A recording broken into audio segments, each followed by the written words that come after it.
আসসালামু আলাইকুম। আজকে আমরা আরেকটি সার্কিট নিয়ে আলোচনা করব। সেটি হচ্ছে ডায়োডের ব্রিজ রেকটিফায়ার সার্কিট। সেটার সাথে একটা ট্রান্সফরমার ইউজ করব। ইউজ করে আমরা একটা সার্কিট ড্র করব।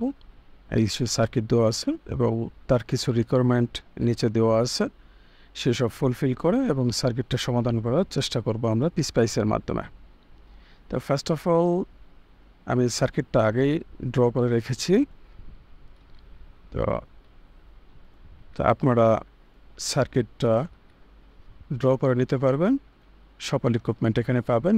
এইখান থেকে যদি না পান তাহলে এখান থেকে গিয়ে যে ইকুইপমেন্টের দরকার সেটা নিয়ে আমরা সার্কিটটা ড্র করব, যেটা আমাদের মেইন সার্কিট দেওয়া আছে। তো এখানে বলা আছে ড্র দ্য সার্কিট ফিগার 4। এটা হচ্ছে ফিগার 4 একটা সার্কিট দেওয়া আছে T1, এটা TX1 যেটা আমরা ইউজ করছি। এটা হলো একটা ট্রান্সফরমার। সেট প্রাইমারি ওয়াইন্ডিং দেওয়া আছে 220 এবং সেকেন্ডারি 12। প্রাইমারি ওয়াইন্ডিং দেওয়া আছে আমাদের 220 এবং সেকেন্ডারি দেওয়া আছে 12। তার মানে N1 দেওয়া আছে 220, N2 দেওয়া আছে 12। তো আমরা এখান থেকে একটা রেশিও পাবো এবং আমরা রেশিও অনুযায়ী L1 এবং L2-র অনুপাতটা বের করব কত, এবং কাপলিং আমাদের দরকার, সেই কাপলিংটা আমরা 1 ধরব।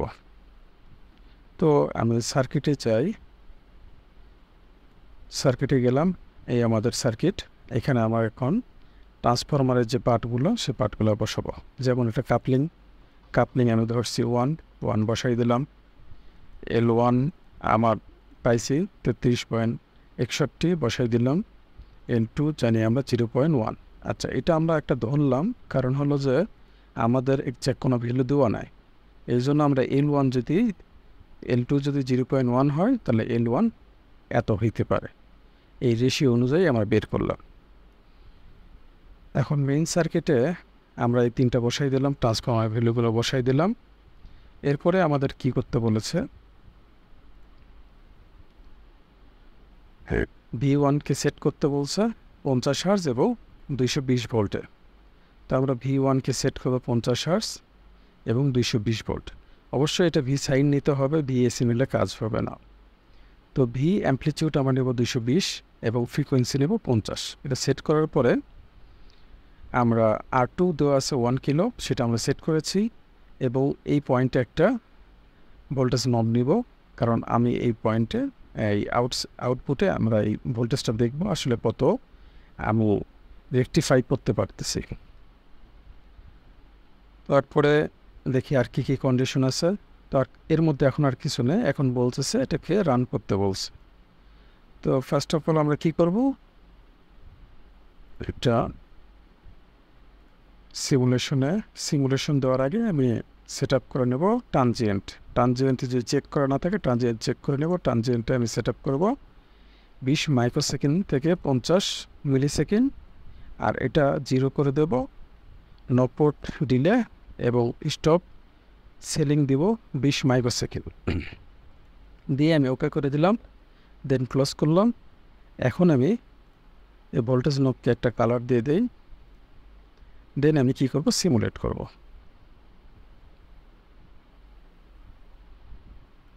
তো আমার গ্রাফটা, আউটপুট গ্রাফটা চলে আসছে। আমার 0 থেকে ম্যাক্সিমাম এত আউটপুট দিচ্ছে এসি। তো আমাদের দিচ্ছে হচ্ছে 10.610 ভোল্টেজ দিচ্ছে এবং নেক্সট পোর্টেও আমরা কি পাচ্ছি 10.613। ওটাকে আমি ফিক্সড রাখলাম। তারপরের পোর্টে দেখি, হ্যাঁ তারপরে আমি দেখতে পাচ্ছি 10.610 ভোল্টেজ পাচ্ছি। তো এটা আমার কি ভোল্টেজ পাচ্ছি, আসলে এসি পাচ্ছি, কিন্তু এটাকে আমাদের নিতে হবে আরএমএস ভ্যালুতে, যেটা আমাদের পরের স্টেপে বলা আছে। Observe the RMS value and the average value of the output setting, the port separation, compare the theoretical value. তা আমাদের থিওরিটিক্যাল ভ্যালুর সাথে আমাদের কম্পেয়ার করতে বলেছে, এই জন্য আমরা একটা থিওরিটিক্যাল ভ্যালু বের করে নিলাম। আমরা যদি নর্মালি একটা কাজ করি, নর্মালি আমরা কি এখানে রেশিও জানি, প্রাইমারি ভোল্টেজ দিচ্ছি হলো 220, রেশিও দিয়ে ভাগ করি। ভাগ করব। ভাগ করার পরে কি আছে, দুইটা ডায়োড কানেক্টেড আছে। আমি নর্মালি ধরলাম প্রতিটা ডায়োডের ভোল্টেজ 0.7, তার মানে দুইটা ডায়োডের ভোল্টেজ 2 × 0.7। তাহলে এইটা বাদ দিলে আমি কি সেকেন্ডারিতে ম্যাক্সিমাম যেটা পাচ্ছি সেটা আমি 10.60, এটা কি ভি ম্যাক্সিমাম পাইলাম। আর ভি আরএমএস এখানে আমি দেখতে পারতেছি 0.707 ভিএম। এই সূত্রটা দিয়ে আমি ভি আরএমএসটা পাইলাম। তো এটা আমার থিওরিটিক্যাল। তো থিওরিটিক্যালের সাথে আমাদের কি করতে বলতেছে, প্র্যাকটিক্যালি আমাদের দেখতে বলতেছে। তো আমি এখানে গ্রাফে যাব। এই যে আমি পয়েন্টটা নিয়েছি, এইখানে এই ভোল্টেজের এখানে আমি আরএমএস সেট আপ করবো। তার জন্য আমি এখানে ব্র্যাকেট ক্লোজ করে দিলাম, এই পাশে একটা ব্র্যাকেট ক্লোজ, তার আগে আমি লিখব বড় হাতের RMS, লিখে যদি ইন্টার চাপ দিই তাহলে আমি একটা আরএমএস ভ্যালু পাবো। এখন এইটা ছাড়াও অন্যভাবে করা যায়, যেমন এখানে আছে হলো যে নিচের দিকে গেলে আমরা দেখতে পাবো আরএমএস একটা অপশন আছে।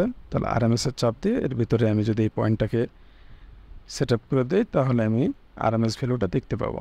তাই আমি এখানে দেখি আমার আরএমএসটা আসলে কত দেখাচ্ছে। নর্মালি এখানে আমাদের আছে কত 7.45। তারপরে আমি যদি এখান থেকে এখানে নিয়ে আসি 7.0, তো অ্যাভারেজ 7 থেকে 7.5 মধ্যে আমাদের থাকবে হচ্ছে আরএমএস ভ্যালুটা। তো আমাদের ক্যালকুলেশন পার্ট যেটা ছিল সেটাতেও আমরা দেখেছি আমাদের 7.49, মানে অলমোস্ট কাছাকাছি আমাদের আছে। তো আমাদের এই পার্টটা কমপ্লিট। আমাদের RMS value and average value, average বের করতে বলছে। তো অ্যাভারেজ বের করার জন্য আমি আবার এখানে যাব, এখানে গিয়ে আরএমএস যেখানে আছে সেই ভ্যালুর আগে আমি AVG লিখে চাপ দেবো, তাহলে আমাদের অ্যাভারেজ ভ্যালুটা আমরা দেখতে পারবো। তো অ্যাভারেজ আসলে এভাবে না আসবে না, যেমন হলো যে টপ ভ্যালু এবং এটা ডাউন ভ্যালু যেটা আছে দুইটার যোগফল দিয়ে 2 দিয়ে ভাগ করলে সেটা আমাদের অ্যাভারেজ আসে। তো এইভাবে আমরা অ্যাভারেজ বের করবো, আরএমএস বের করবো। দেন পরের পয়েন্ট আছে কানেক্ট এ ক্যাপাসিটর। ক্যাপাসিটর অ্যাড করতে বলছে R2 রেক্টোসে। তো একটা ক্যাপাসিটর অ্যাড করব এবং ক্যাপাসিটরের ভ্যালুগুলো কী করতে হবে, একবার 22 মাইক্রোফ্যারাড, 47 মাইক্রোফ্যারাড, 100 মাইক্রোফ্যারাড, তিনবার তিনটা ক্যাপাসিটর নিয়ে আমাদের দেখতে হবে ডিফারেন্স কী আসে। তো আমরা চেঞ্জ করব এখন। তো একটা ক্যাপাসিটর লাগাবো, সি নিয়ে নিলাম, সিকে R2 রেক্টোসে লাগিয়ে দেব। আমাদের কানেক্ট করা কমপ্লিট। দেন আমাদের এখানে 22 মাইক্রোফ্যারাড আমাদের বসাই দিলাম। দেন আমরা এটাকে সিমুলেট করব। তো আমাদের গ্রাফটা চেঞ্জ হয়ে গেছে। এখান থেকে আমি ম্যাক্সিমাম মানটা দেখতে পারবো এবং আরএমএসটা যদি চাই তাহলে আরএমএস বের করতে পারবো সেম ওয়েতে। RMS ব্র্যাকেট এন্টার দিলে আরএমএস ভ্যালু পাবো এবং অ্যাভারেজ দিলে অ্যাভারেজ ভ্যালুটা পেয়ে যাব। সেম আমাদের কি করতে হবে, 22 নিচ্ছি, এখন নিতে হবে 47 মাইক্রোফ্যারাড নিলাম, সিমুলেট করলাম, দেন আমি এই মানটা পাইলাম। এখন আমি আরএমএস বের করব, ব্র্যাকেট ক্লোজ করে দিলাম। RMS,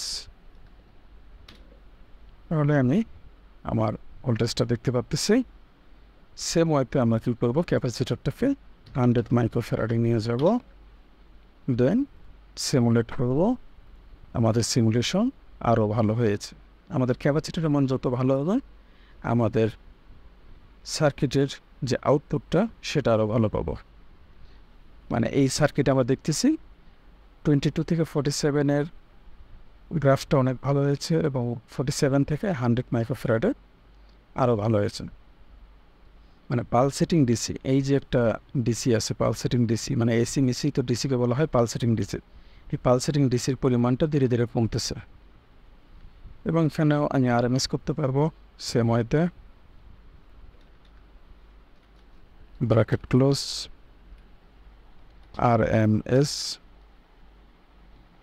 ব্র্যাকেট স্টার্ট, আমাদের আরএমএস ভ্যালুটা আরও ভালো এসেছে। তো এইভাবে সার্কিটটাকে আমরা সিম্পলিফাই করতে পারি। তো দেখি আমাদের আর কোনো স্টেপ নেই, এই কয়টা ছিল আজকে। তো আজকের ভিডিও পর্যন্তই। সবাই ভালো থাকবেন, সুস্থ থাকবেন। আসসালামু আলাইকুম।